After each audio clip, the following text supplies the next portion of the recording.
चौधरी जी अपने मोबाइल पर बार बार आ रहे कॉल को बिना देखे ही काट रहे थे, क्योंकि आज वे बहुत ही महत्वपूर्ण बैठक पर थे। यह बैठक उनके व्यवसाय को उस शीर्ष पर ले जाने वाला था जहां पहुंचना उनका सपना था। आज की डील फाइनल होने के पश्चात चौधरी जी का नाम शहर के नंबर 1 व्यवसायी की सूची में दर्ज होने वाला था।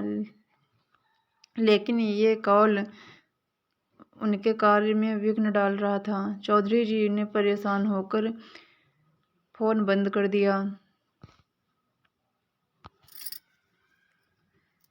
चौधरी ग्रुप ऑफ कंपनीज के मालिक अविनाश चौधरी शहर के जाने माने हस्ती हैं। आज वे जिस शिखर पर हैं, इस मुकाम तक पहुंचने में लोगों की पूरी जिंदगी गुजर जाती है, लेकिन इन्होंने बहुत ही कम समय में यह सफलता अर्जित कर ली थी।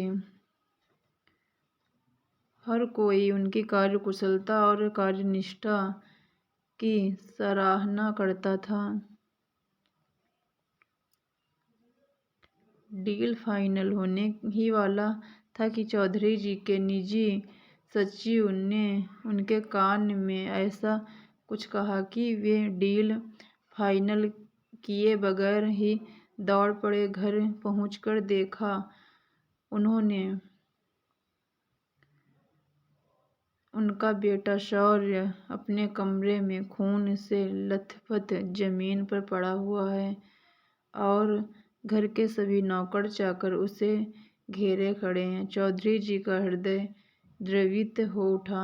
उन्होंने उसे अपने सीने से लगा लिया और शहर के सबसे बड़े अस्पताल लेकर पहुंचे। बाहर से भी डॉक्टर की टीम बुलाई गई। चौधरी जी सभी से हाथ जोड़ अपने बेटे को बचाने की गुहार लगाने लगे, लेकिन उसे बचाया न जा सका।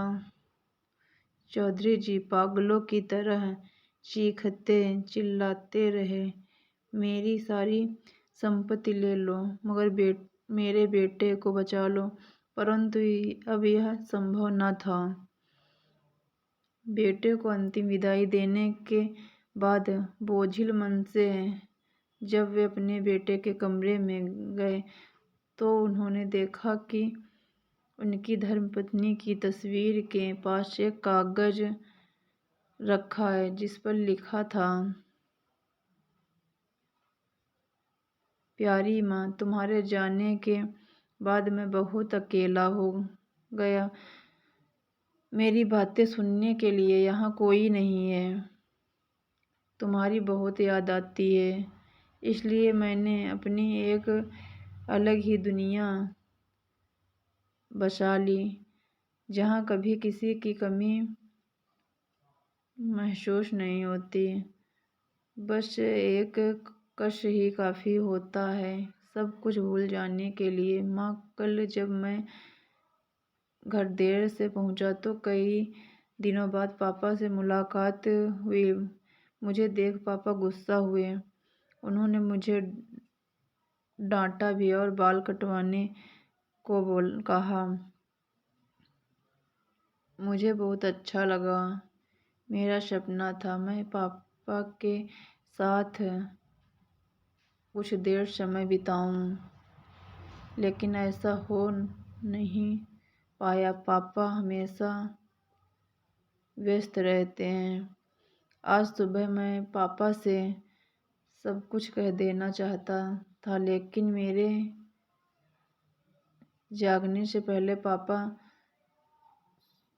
सो चुके थे और मैं एक बार फिर अकेला था। मैंने पापा को कई बार कॉल किया, लेकिन वे मेरा फ़ोन रिसीव नहीं कर रहे। मैं तुम्हारे पास आने से पहले पापा को अपने करीब महसूस करना चाहता हूँ, उनकी आवाज़ सुनना चाहता हूँ। माँ, मैं तुम्हारे पास आ रहा हूँ। तुम्हारा अपना बेटा शौर्य।